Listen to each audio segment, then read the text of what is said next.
تصويري كده الآن ها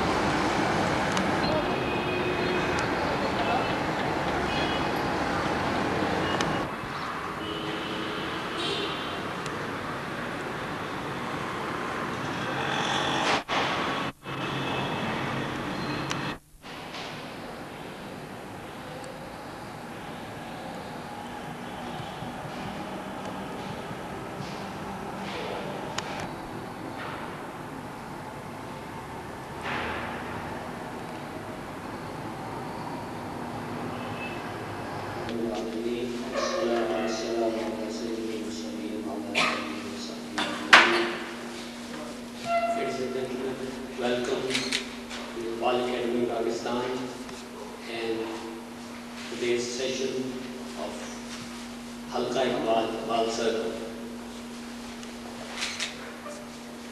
It is a great privilege that today we have with us one of the most illustrious scholars in the tradition of Madam Anna Mary Schimmel, which we all know very well. In this very hall, she received the first International Iqbal Award in 1998, and then she came to the Iqbal Academy in 2001 and 2008. And today's speaker, Dr. Carl W. Ernst, is a distinguished scholar of Islamic studies, of Sufism, and Islamic civilization, various aspects of Islamic civilization in his own right, apart from being one of the illustrious students of Madam Anna Mary Schimmel.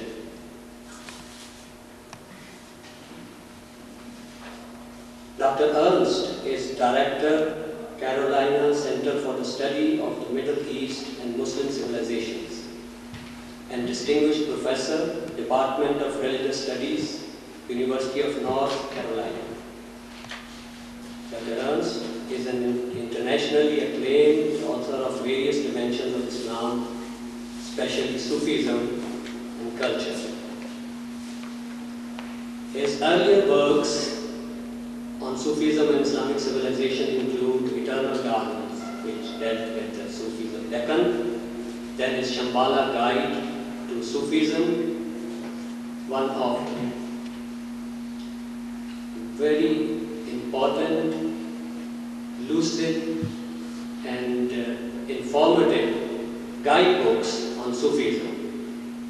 And his most recent work, Following Muhammad, Rethinking Islam in the Contemporary World, is, as you can surmise, a work which is written after 9/11.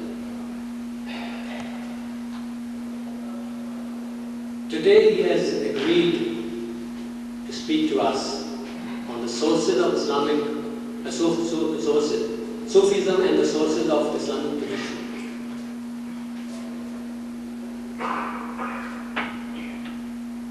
As we all know, Sufism in the contemporary situation, as in the past, is facing the twin challenges: proliferation and opposition from various quarters. And both the trends, both attitudes towards Sufism try to situate their arguments in the religious texts with bringing out contrary conclusions. With this perspective, which is not much different in the Western academia or in our Pakistani media or academia situation, we have the privilege to listen to Dr. Ernst on this very important subject. And without much ado, I request Dr. Ernst to enlighten us on the subject. Please.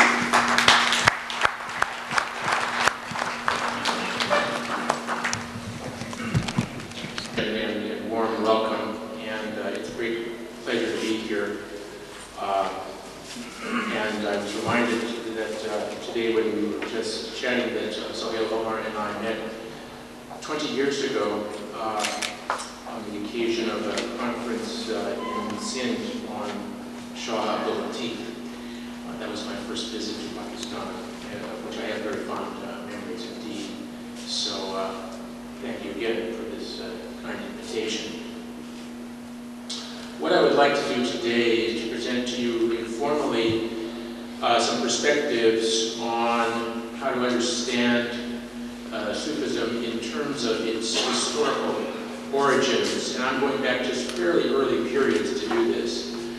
Now, I will also attempt to, I'll be giving some material which will be quite familiar, simply to outline what we should understand when we talk about particularly Sharia and the Kalam theology.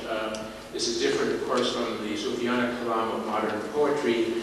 I'm speaking of the Kalam of the Mutakallimin, of the theologians of the early Islamic civilization. So, maybe we can have the first slide, please.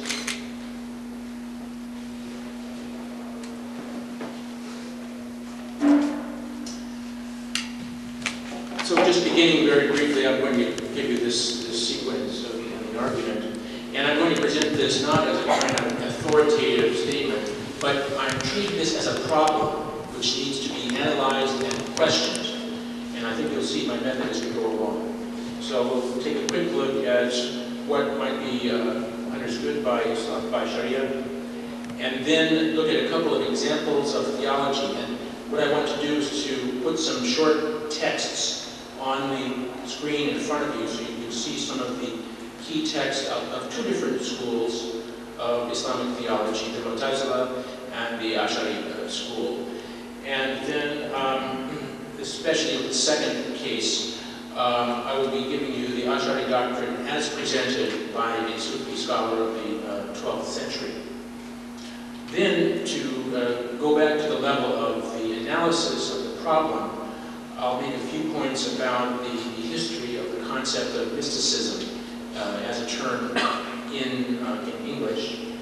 And then I think you'll see my final strategy as I come back to how do we relate the doctrines of Islamic theology to the practices of Sufism.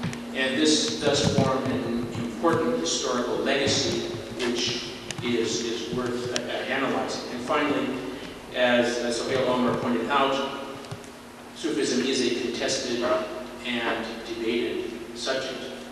And I think this final remarks will perhaps show some ways we can understand that controversy. Go to the next slide, please. So as is a very familiar subject, the four principal sources of the Sharia from the viewpoint of the scholars of Islamic law are generally described as being the Quran, the Hadith sayings, the Ijma, consensus of scholars, and of course the operation of analogy of qiyas. So this is a way of talking about the sources of Sharia. The term Sharia itself is in theory the complete message that is brought by a prophet. The next please. And of course, as students of Islamic history are very well aware, we have a number of major schools which survive to the present day, which include the Hanafi, Maliki, Shafi'i, Hanbali, and Jafari. Other schools no longer exist, but were important, such as the Lawhari school. Now, what is important about this, and simply the reason why I'm putting this up here, is to remind you that if we go back to the early history of Sufism, it is very clear from all of the biographical literature that Sufis were always identified with one or other of the major madhab schools of law. And it's particularly interesting that in the time of the 3rd and 4th Islamic centuries, it was primarily the Shafi'i and Hanbali schools that were the centers of Sufi activity. Now this might be a little bit surprising today because, of course, the Hanafi school is dominant in South Asia, in Central Asia, in Turkey for that matter, where there have been so many Sufis in recent centuries. But in the early years, it was primarily the Shafi'is and Hanbalis, some figures which are just becoming known to scholarship. And I'm thinking particularly of some of the writings of the Iranian scholar Nasrullah Khorjabadi, who has drawn attention to figures that we didn't really know about in the past, such as Ibn Mansur al-Isfahani, an important Hanbali Sufi. And of course, we know about Abdullah Ansari, al-Karaj, another Hanbali Sufi. But I think it's important just to underline this fact that the major Sufis of the early period were affiliated with one or another schools of Islamic law. Now, I do think it's important to stipulate that we have some historical changes in the way that Sharia has been understood, from what we might call classical times to the present. And these are because of some drastic changes that are characterizing modern history. But in pre-modern times, we would have heard scholars say that the Sharia consists of the cumulative legal and ethical teachings of a particular authoritative school. So if you were in Samarkand in the 12th century and you asked, what is Sharia? They would say, it is the equivalent of all of the layers of teachings of the Hanafi school up until today. That's how they would define the Sharia. And it was something which you had to be familiar with every layer of the tradition, the commentaries on the early texts, all the way up to the present day. So that's how they defined the teaching of the Sharia. But today, we have rather different views of Sharia sometimes coming up, which I would describe, perhaps provocatively, as a kind of selective application of particular pre-modern legal judgments by the post-colonial state in the form of a legal code. It's a very different concept of law. And this has often been translated as so that Sharia becomes a symbol of a utopian form of social justice as administered by the state, but identified with the will of God. So I think there are some dramatic shifts that are responsible for that, and we can certainly address that. Now, where does Sufism fit into all this? If we go back 1,000 years to the Kitab al-Lum'a fi Tasawwuf, a very important Arabic text by Abu Nasr al-Siraj al-Tusi. He was, of course, from Khorasan. He describes very briefly, this is the summary of his argument, that there are 4 types of religious knowledge which are necessary. The first of which is the sayings of the Prophet. The second is the religious law and ordinances. This is all in addition to the Quran, of course, which goes without saying. Third is the rational arguments of analogy, theory, and disputation, which would be equivalent to the Ilm al-Kalam, the science of theology. But fourth is what he called Ilm al-Haqa'iq, the knowledge of inner realities, of the stations, the maqamat, the acts of piety, ibadat, abstinence, riyazat, and the contemplation of God, mushahadat al-haq. According to Siraj, the true Sufi master must have all 4 of these kinds of knowledge. Not just be a faqih, not just be a jurist, not just be a specialist, but in addition to that, have the knowledge of reality. So this is what I would call the experiential dimension of spiritual practice, which is the additional province of Sufism. So, if we go to the question of what are the basic, how does theology come into, thank you very much. I forgot I had these little flying words coming in on the side. The basic doctrines and how do they relate to other larger concerns, as is well known from certain key hadith texts there are central objects of belief, which can be briefly summarized as having faith, iman, in God, in the prophets, the angels, in the different holy books, and in the afterlife, the judgment, and so forth. So this is all very well established material that is found in countless books of belief.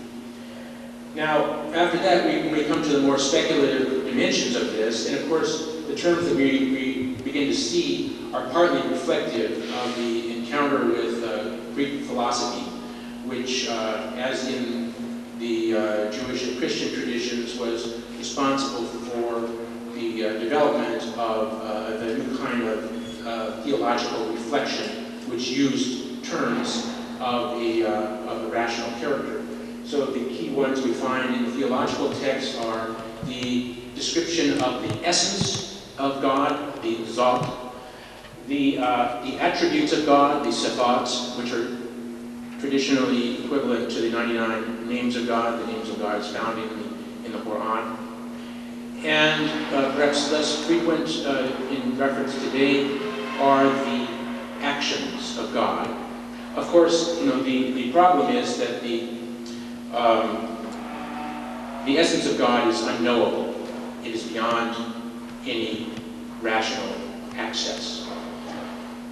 The attributes of God can be discussed and described. They are known through revelation, and they can be explored in their qualities through the different names of God. The actions of God are, as it were, the way in which God interacts with the world in time. Now we'll come to the way that the different schools of thought define these in just a moment. You can go to the next. Now, the attributes of God are typically classified into two different categories. First are the attributes of beauty, jamal, or lutf, grace. These are the attributes of kindness, mercy, compassion, and so forth, which are perhaps more prominent in the Quranic discourse. Can we go back there just a moment? And then secondly are the attributes of majesty, jalal, or wrath, which are the overwhelming, powerful aspects of God, which are far more, shall we say, overpowering than the attributes of beauty. The next, please. So, now very quickly, I want to contrast these two schools because this first school, the Mu'tazili school, is actually one that the Sufis in general avoided and disliked. But it is an example of part of the heritage of the spectrum of thought of early Islamic theology. They were prominent in the Abbasid Caliphate, and in fact were favored by the caliphs to the extent that they in fact instituted a kind of an inquisition against their opponents, the famous Mihna. They were certainly advocates of a rational view of divine nature. I'll explore this in just a moment more. It's important to point out that they saw the Quran as divine speech, but enacted in time, and therefore created, not on the same level of eternity as God. They themselves, they did not call themselves Mu'tazilis. It's a funny thing in the history of philosophy and religion. Many groups end up being named by outsiders and even opponents. But they call themselves the people of justice and unity. Now they have more or less disappeared from the Sunni tradition long ago, after about the 10th century, with a few notable exceptions. But their line of thinking has survived in Isna Ashari 12-er Shi'ism until the present day as an important part of the rational reflection. The next, please. Now here is a very brief summary of their approach to these terms of Islamic theology. Their view of God's essence is it is eternal, it is one, and it is distinct from his other attributes.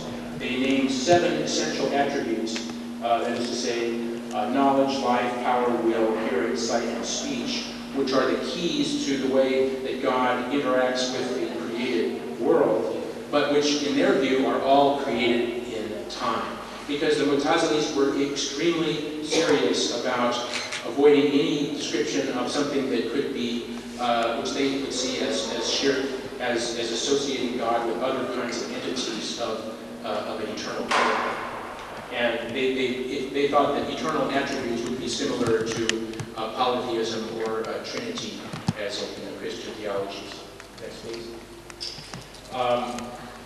They emphasized again that the speech of God is created in time, and that there is no absolute predestination. They wanted to preserve the notion of divine justice very strongly, so they did not wish to ascribe any kind of suggestion that God could be responsible for evil. Next, please. Oops.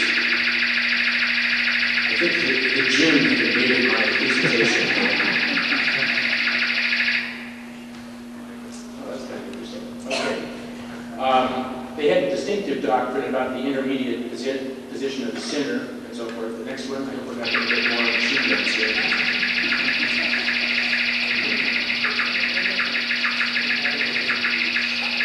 Okay, definitely the jinn.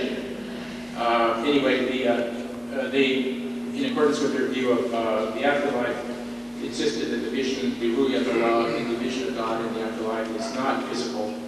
And they also insisted on the metaphorical nature of the descriptions of God in the Quran, such as the hand of God, the face of God, and so forth. Next, please. Okay. Quiet slides. Much more practical. Now, let's turn to the Ash'ari school of theology, and the commentary I'll give you in just a moment is that of a famous Sufi of the 12th century from Shiraz, Rusbahan Bakli, and he's a very interesting figure to me. I translated his autobiography. He was an extraordinary visionary himself, but he also was the Imam Khatib of the Jami Masjid in Shiraz for decades. And I think is an interesting example of a Sufi who was at the very center of Islamic life in a major center of culture. Now, the Ash'ari school was founded by a man who had renounced the Mu'tazili school, that is to say, al-Ash'ari himself. And they ended up turning back towards a more conservative position on law and hadith, but they also had learned many of the argumentation techniques that were characteristic of the Mu'tazili, so that the language of the theology comes into play, even though the method is different. Now, they, contrary to the Mu'tazilis, insisted on stressing God's omnipotence and predestination over human free will, and they insisted upon the literal understanding of the Quranic expressions, which the Mu'tazilis considered as allegories, metaphors. The slogan associated, of course, with the Ash'ari school of interpretation was Bila Kayf, without asking how. We will accept that the hand of God is mentioned in the Quran, but we will not ask how it works.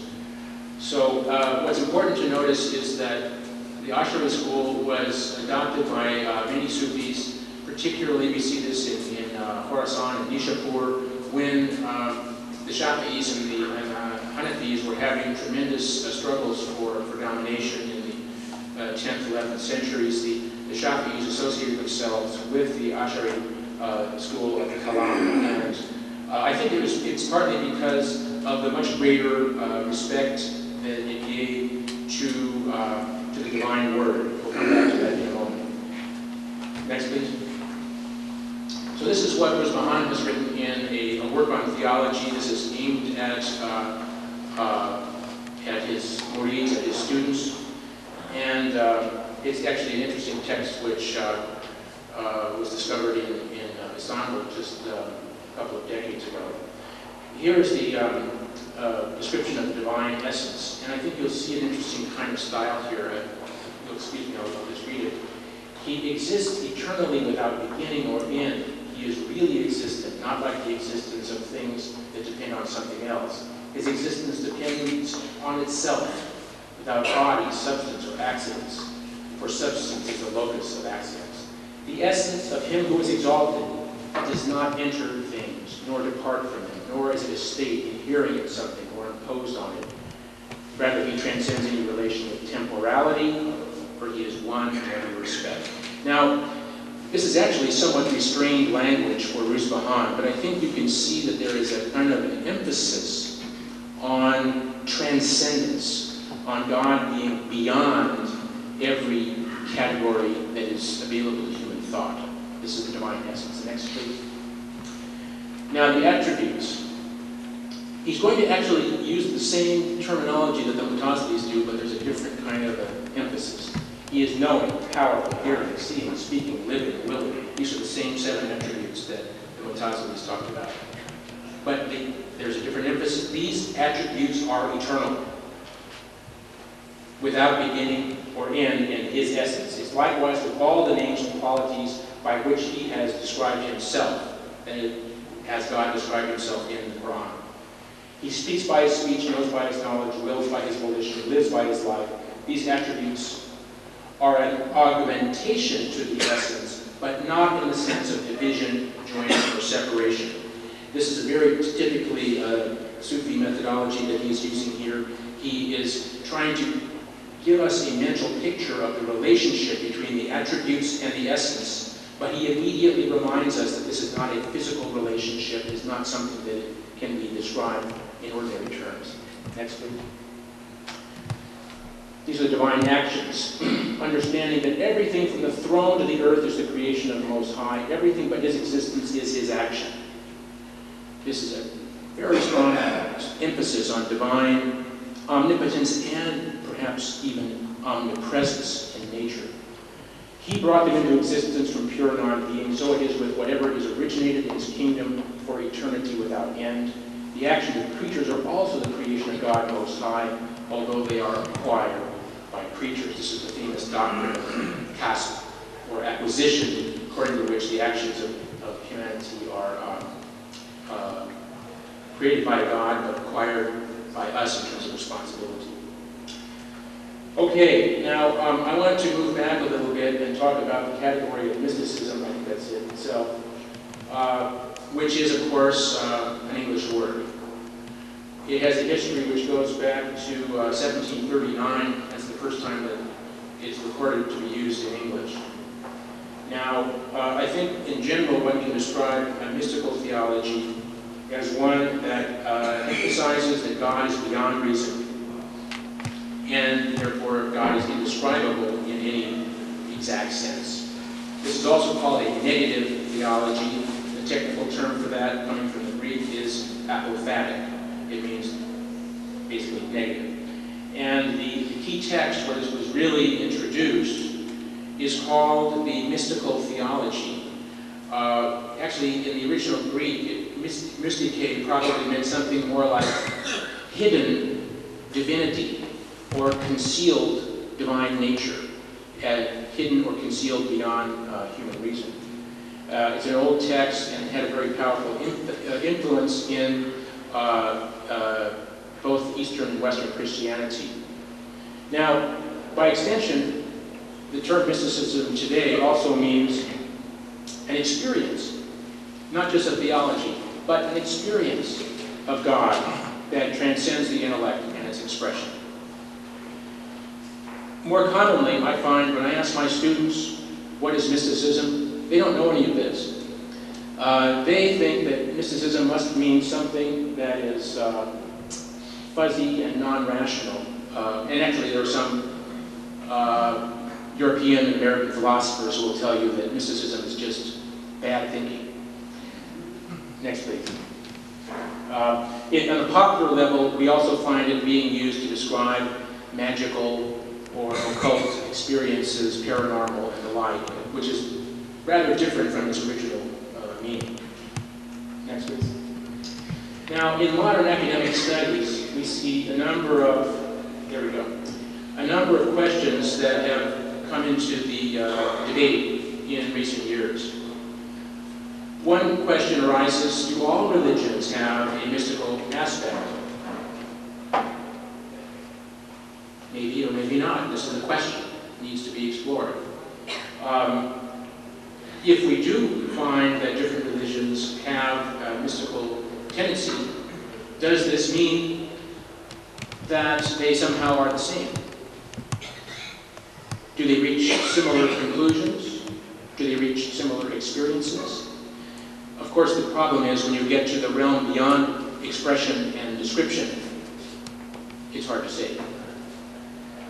This has been associated, however, with a philosopher named W.T. Stace, who argued in some publications back in the 50s and 60s that mysticism, especially non-duality, going beyond any sense of contradiction or multiplicity, was a fundamental shared experience that could be found in every religious tradition.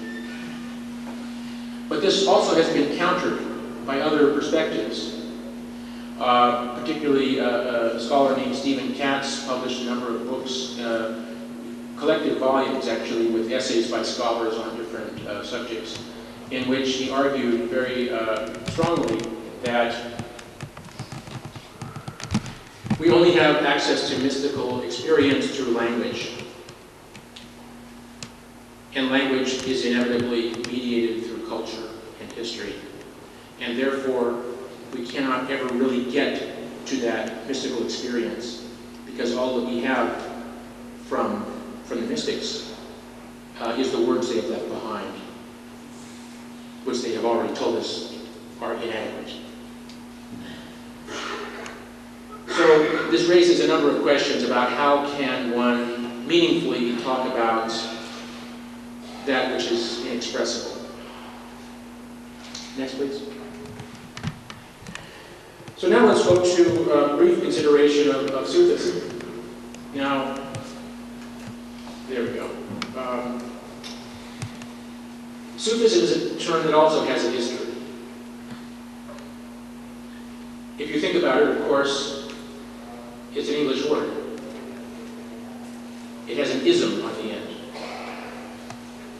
It was first used about 1790 by British scholars in colonial India, particularly Sir William Jones and a number of his colleagues and successors. Now, in recent times, we find that this generally is described or defined as Islamic mysticism. That's the sort of standard term that gets used, although I think there are some problems with that. And I'll just raise this briefly now, and we can certainly discuss this in questions if you're interested.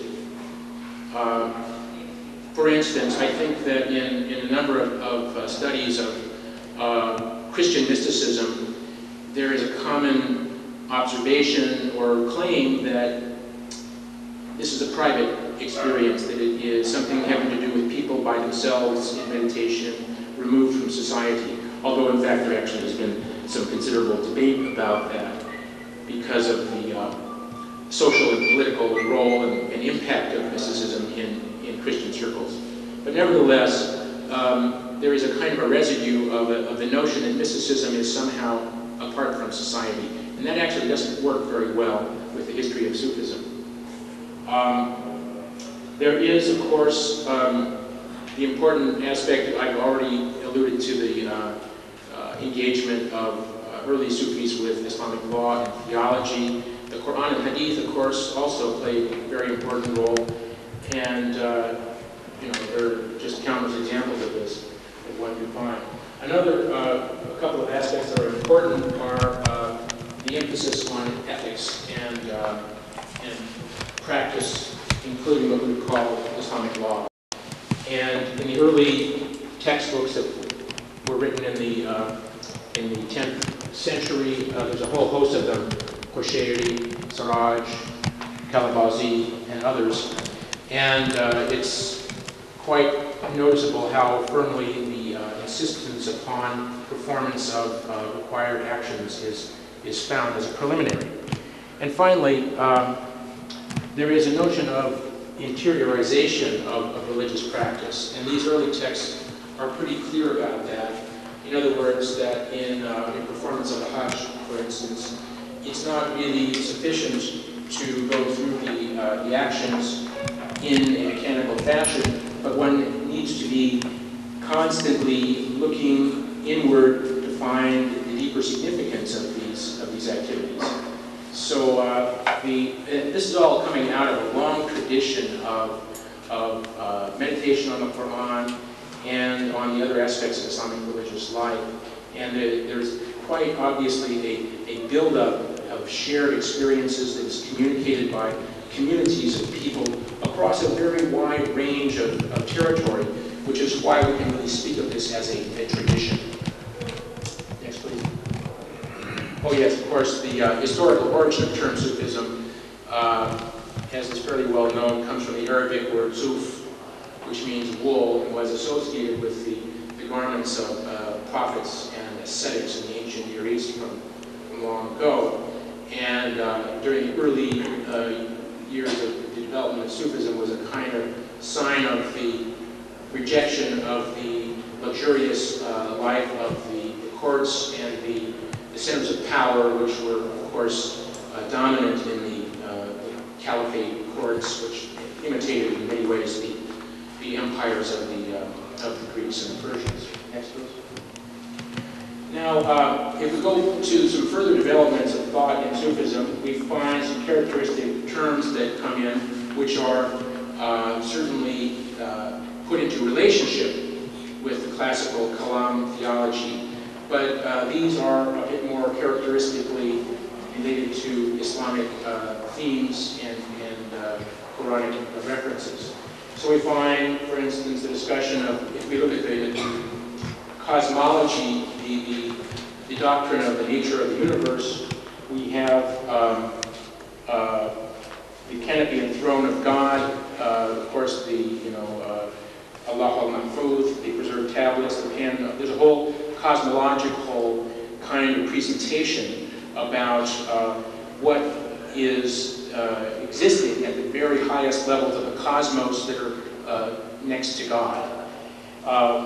Beneath that, we have the angelic realm, the Malakut, which is also overlapping to some extent with the concept of the Ghaib, the hidden. And this realm of the Malakut is also described as the realm where the angels exist, and we find the depictions of these in some of the manuscripts illustrating the Miraj ascension of the Prophet Muhammad.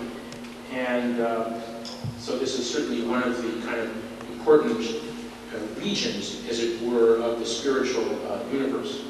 The world of might, or Jabarut, is next down on the scale. And finally, at the bottom, we have the Mulk, or the kingdom, which is the realm of the senses.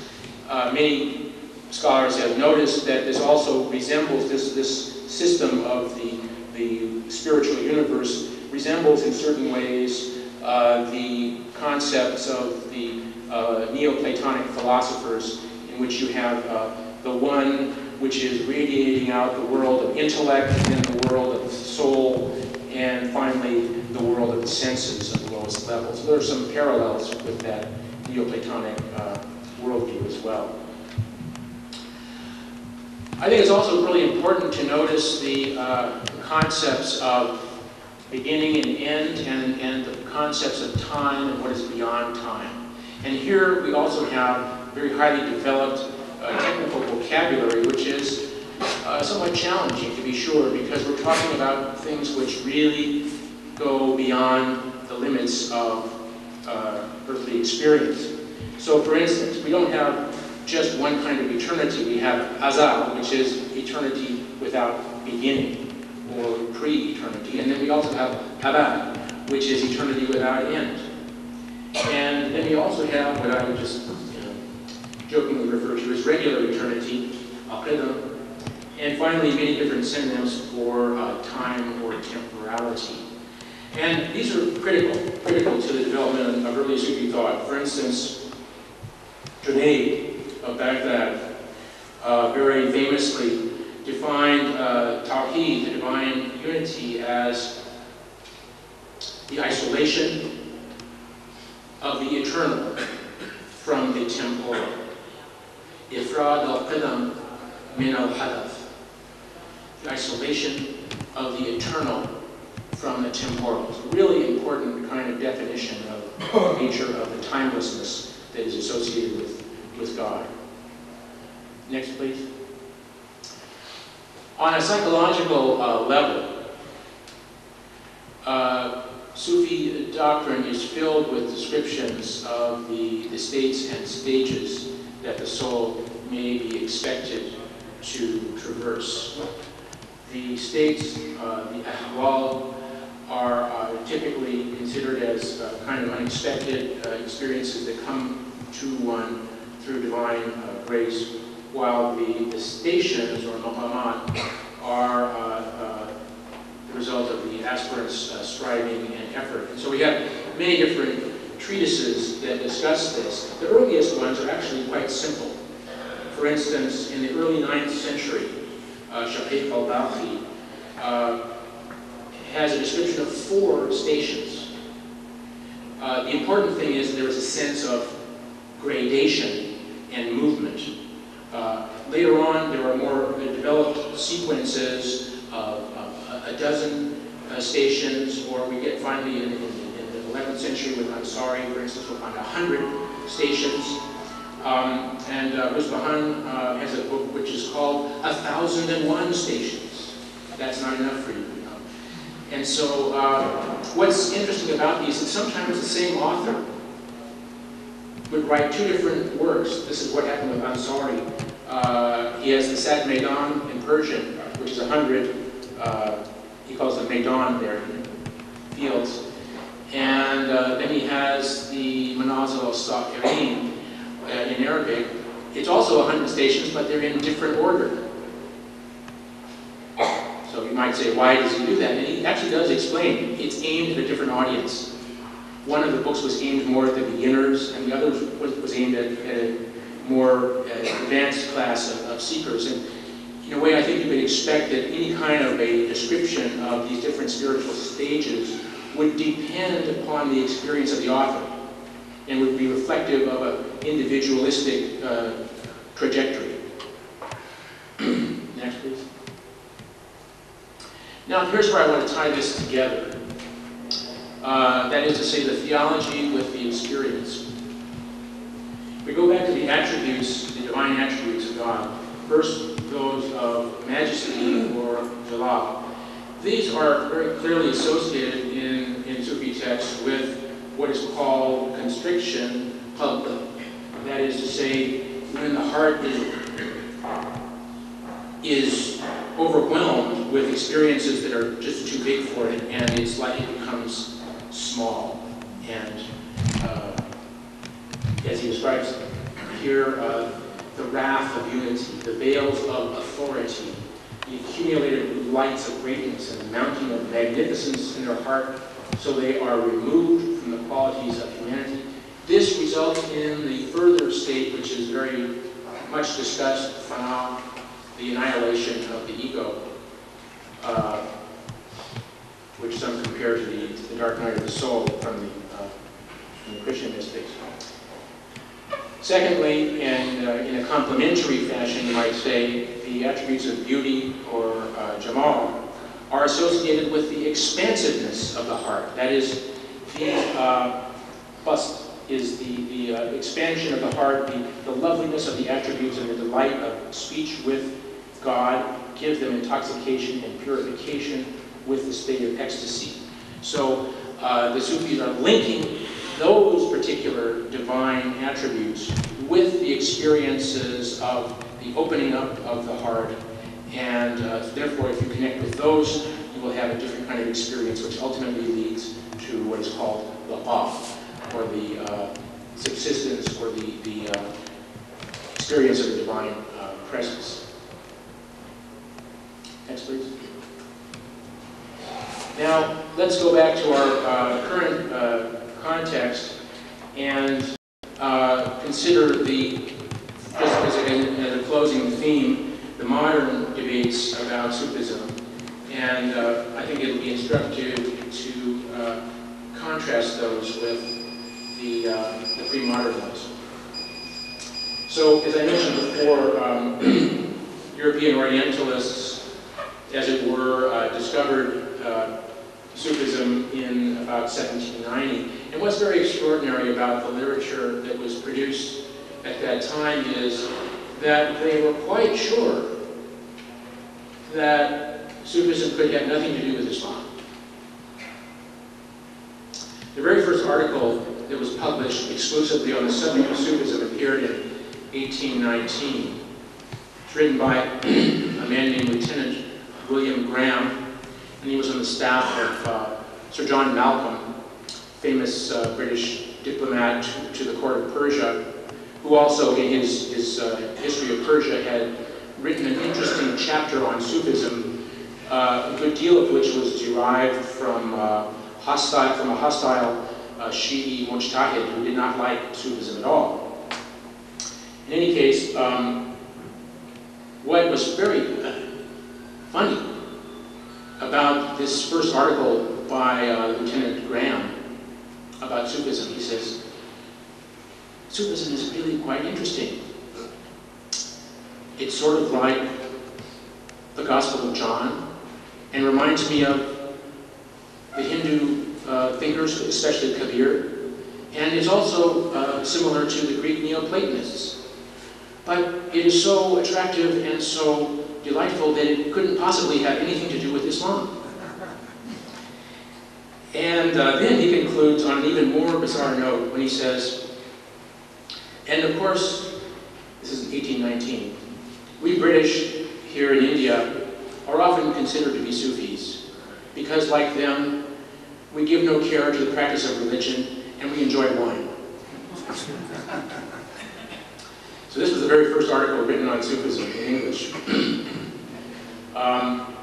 But what's interesting about it is that at the very birth of the concept in English, in Sufism, let's just remember, once you have an ism, you are in the vocabulary of the European Enlightenment, the catalog of ideologies that are described in this form, and it's something that's being taken out of its original context. But for the British, when they defined Sufism, they defined it as something which had nothing to do with Islam because of their own relationship, you see, toward their antagonistic relationship with Islam. Now, at the same time, and I don't think this is entirely a coincidence, we have some new forms of thinking that start to emerge, some of which appear with the Wahhabi movement in the 18th century, but then we have other kinds of reformist tendencies which start to raise questions, and not simply about particular activities, but start to raise questions on a rather global scale about the whole notion of Sufism. This is actually something new. But it does amount to a concept of Islam which is explicitly and polemically rejecting Sufism and trying to remove it from the tradition. And in particular, the points that are coming under debate, which I think are very familiar to most people, are the criticism of the reverence of saints and reverence of prophets. This is considered as idolatry. Secondly, the rejection of local traditions of religious practice as bid'ah, innovation, and idolatry. And finally, a complete revision of the understanding of the role of the Prophet Muhammad, seen more as a political leader and someone who is carrying a message, but who does not have any special status. This is a new series of trajectories that we find in modern history. And so on another level, there are, of course, trends which we might call secular modernist thinking in a number of Muslim societies, which tended to see Sufism as a kind of medieval superstition, something which should just be eliminated and forgotten and so forth. So from a number of different quarters, there was a series of critiques and debates going on. Next, please. And to continue this, there we go, thank you. We can see how in the post-colonial era, the nation-state is attempting to control large public manifestations, such as the attendance at shrines, and of course, significant financial resources that were tied up with Awqaf properties and so forth. So the state has a vested interest in controlling this. And one can see the different types of approach in countries like Pakistan, like Egypt, where regulation and control of Sufi-linked institutions has been a very common feature. There are also other brand new developments, including the adaptation of Sufism for non-Muslim audiences. This is also controversial, but I think it's an important sociological event, and I'm going to be addressing this at a little bit more length in a few days at the National College of Arts. But when you suddenly have the development of groups in Europe and America who call themselves Sufis, but who seem not to have really heard about Islam, this is a new phenomenon as well. On a broader level, we are also seeing, of course, many of the cultural products of Sufism, and in particular, the most important ones of these are the poetry of Jalaluddin Rumi, which, according to some, has become the most popular best-selling poetry in America. For reasons you might ask, we can come back to that. Secondly, Qawwali music, through its distribution in the form of sound recordings in studios, the world music scene. Actually, I was quite astonished to see some of the new cable TV channels you have in Pakistan now with Bollywood-style Qawwali and so forth. So these are new attempts to connect to a certain extent with the cultural products of Sufism, but it's being marketed for very, very new audiences. The third one is the Whirling Dervishes, a series of performances that are organized by the Turkish government, despite the fact that the Sufi orders have been abolished since 1925. They permitted the Mevlevi Whirling Dervishes to go on tour on the condition that it should be only a cultural and not a religious performance. That means tourism. Now, finally, we have, since we have a debate going on here, it's not surprising to know that, and there's some interesting examples of this, there are defenders of Sufism who are stepping in and arguing that not only is it important to recognize the Islamic connections of Sufism, but it is even superior to scientific modernity. So I'm going to wind up at this point with this very brief survey, but I think the point I'd like to just reiterate is that despite the fact that we have a number of controversies in the present day about the Islamic credentials of Sufism, I think it's important to situate those debates in the contemporary world and to see where those arguments come from and what kinds of purposes they serve, because they actually are kind of a break with the past. Even those figures who are invoked by the most ardent opponents of Sufism, for instance, Ibn Taymiyyah, or Ibn al-Jawzi, the author of the famous Talbis Iblis, or the Devil's Deception, they were actually very closely associated with Sufism themselves. Ibn Taymiyyah took Bayat initiation in the Qadri order, and he was certainly critical, highly critical, of particular practices and philosophies. But it didn't really occur to him to question the entire institution of Sufism. So that is the radical difference in the modern era, where you have a kind of attempt to